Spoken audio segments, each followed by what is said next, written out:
Assalamualaikum warahmatullahi wabarakatuh. Kita lanjutkan pembahasan kita tentang mata pelajaran sejarah kebudayaan Islam. Setelah kemarin kita sudah sama-sama selesai membahas tentang periode dakwah di Mekah. Kali ini kita lanjutkan pembahasan tentang periode dakwah di Madinah. Sudah masuk di bab Madinah ya. Tepatnya kita akan membahas tema kondisi sosial dan masyarakat Yathrib sebelum hijrahnya Rasulullah dan umat Muslim dari Mekah. Nama Yathrib itu adalah nama kota sebelum berganti menjadi Madinah ya. Nanti dikenal menjadi nama Madinah karena dirubah sama Rasulullah. Penamaan nama Yathrib ini konon katanya karena penduduk pertama di sana itu bernama Yathrib bin Khaid bin Ubail. Ada yang bilang ia merupakan salah satu pengikut Nabi Nuh. Jadi sudah sangat tua ya kota ini kalau berdasarkan cerita tersebut. Karena Nabi Nuh itu cukup jauh sebelum Masehi. Kota Yathrib ini dikenal sebagai kota yang mengandalkan pertanian sebagai mata pencarian penduduknya. Karena tanah di sana dikenal merupakan tanah yang subur. Letak kota Yathrib sendiri itu cukup strategis untuk basis pertahanan. Karena wilayah timur itu terdapat Harat al-Wakim dan wilayah barat terdapat Harat al-Wabrah. Harat itu maknanya adalah lokasi yang dipenuhi oleh bebatuan yang keras dan suasananya atau kondisinya sangat panas ketika musim panas. Wilayah Yathrib ini dikelilingi dataran tinggi ya, jadi hanya daerah utara yang sedikit terbuka. Perbatasan di Yathrib pun dikelilingi oleh pohon-pohon yang tinggi dan juga pohon kurma yang cukup menyulitkan untuk dilalui oleh pasukan yang banyak. Jadi cukup baik secara letak kondisi kota untuk pertahanan, jadi sangat aman. Oke, untuk komposisi penduduknya, penduduk Yathrib itu cukup heterogen ya, baik dari latar belakang budayanya, agamanya. Jadi memang tidak hanya ditinggali oleh satu bangsa. Kalau di Arab mungkin cukup, maaf di Arab, di Mekah itu cukup homogen dengan Quraisy yang menguasai di sana. Tapi kalau di Yathrib ini cukup heterogen, dimulai dengan suku Aus dan Khazraj ya. Ini penduduk yang dikenal mendiami di sana.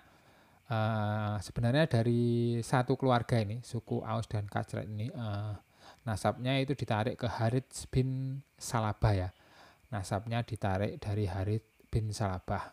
Namun setelah beberapa generasi, kedua suku ini, baik suku Aus dan Khazraj ini terjadi persaingan yang kemudian menjurus ke konflik berkepanjangan.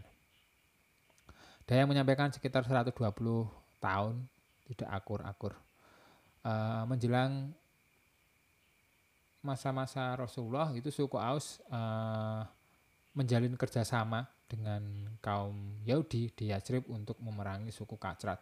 Walaupun sebenarnya kaum Yahudi ini lebih tepatnya sebagai provokator ya di sini, karena kemudian membuat meletus perang Buats, antara suku Aus dan Khazraj. Suku Khazraj yang terdesak dan dengan keadaan tersebut akhirnya memiliki inisiatif untuk pergi ke Mekah mencari bantuan ke suku Quraisy. Peristiwa inilah yang kemudian mempertemukan mereka dengan Rasulullah dan kemudian malah beriman menjadi Islam. Di lain sisi, di pihak lain yaitu suku Aus itu juga kemudian menyadari bahwa konflik berkepanjangan itu tidak akan memberi manfaat bagi mereka. Singkatnya, mereka kedua suku ini akhirnya berdamai dalam naungan Islam karena duanya itu nanti salah satu bukan salah satu, memang unsur terpenting dalam perjanjian Aqobah ya, Aqobah 2 itu. Mereka akhirnya melebur menjadi satu masyarakat yang kemudian ketika Rasulullah hijrah itu dikenal dengan nama kaum Ansor atau penolong. Penduduk Yatsrib yang lain selain suku Aus dan Khazraj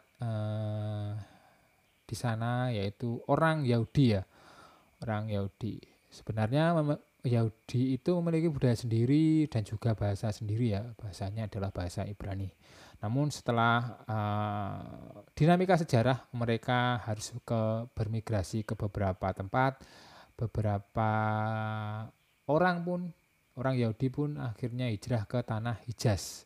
Hijaz itu sebutan untuk daerah di bagian barat ya, itu daerah pegunungan di bagian barat. Kota-kotanya Hijaz itu ya Mekah, Madinah, Taif, Jeddah. Pokoknya kalau lihat peta Arab itu yang sebelah barat dekat dengan pantai. Orang Yahudi yang sebenarnya memiliki budaya sendiri dan bahasa sendiri itu setelah bermigrasi ke daerah Hijaz tadi itu akhirnya melebur menyesuaikan diri dengan budaya Arab sehingga mereka kemudian gaya pakaiannya dan gaya bahasanya atau penggunaan bahasanya menggunakan bahasa Arab meskipun dari segi keyakinan tetap memegang teguh agama mereka yaitu Yahudi. Kaum Yahudi di Yatsrib ini memiliki dominasi dalam hal ekonomi. Mereka juga menguasai sistem pertanian, perdagangan, pertukangan, keuangan sehingga secara ekonomi dan struktur sosial di Yatsrib telah menduduki posisi yang sangat penting dan menentukan. Mereka menerapkan sistem riba juga. Kaum Yahudi itu bisa digolongkan yang tinggal di Yatsrib yaitu golongan 3 golongan besar. Bani Khainuna itu berada di dalam kota Madinah, terus Bani Nazir itu di pinggiran kota Madinah dan Bani Khuraizah itu di pinggiran kota Madinah. Suku-suku ini juga sekutu dengan suku atas tadi, suku Aus dan Khazraj ketika terjadi konflik. Jadi Bani Khainuna itu bersekutu dengan suku Khazraj, Bani Nazir ini bersekutu dengan Khazraj juga. Nah, Bani Khuraizah ini bersekutu dengan Aus. Jadi mereka bersekutu dengan suku-suku yang berkonflik tadi ketika Rasulullah dan umat muslim belum hijrah ke Madinah atau Yatsrib. Ketiga golongan masyarakat ini adalah adanya kaum musyrik. Nah, ini sebenarnya sangat minoritas di Yatsrib. Namun mereka memiliki tokoh yang cukup menyebalkan, sangat menyebalkan menurut saya dalam sejarah Islam, yaitu tokoh tersebut adalah Abdullah bin Ubay bin Salul. Sebelum Rasulullah hijrah ke Yatsrib, orang ini sebenarnya mau dinobatkan sebagai pemimpin di Yatsrib baik oleh suku Aus dan Khazraj. Nah, ketika mendengar kabar datangnya Rasulullah ke Yatsrib, ia merasa bahwa haknya menjadi seorang pemimpin itu dirampas oleh Rasulullah.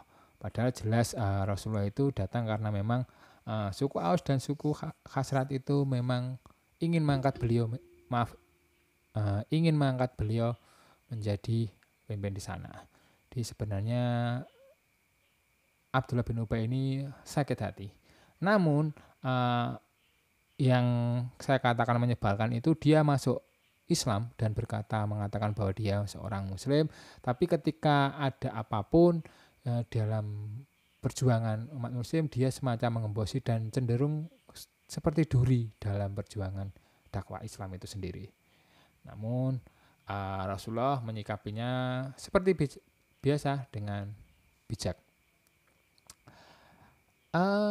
Hijrahnya kaum muslim Mekah ini ke Madinah, ke Yatsrib atau Madinah, itu memberikan harapan baru untuk pengembangan kehidupan mereka, dan mengharapkan mendapat kehidupan sosial yang lebih aman dan sejahtera, yang dimana itu sulit ditemukan di Mekah ya. Sebaliknya orang Ansor, yaitu suku Aus dan suku Khazraj, itu keadaan ini menjadi semacam energi baru di mana mereka membuat tatanan kehidupan baru jauh dari konflik bersaudara. Oke, demikian pembahasan kita kali ini.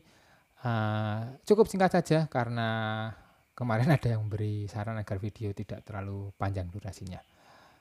Oke, ini saja kita bahas dulu yang masyarakat masyarakat Madinah sebelum kedatangan Rasulullah. Intinya gambarannya seperti itu.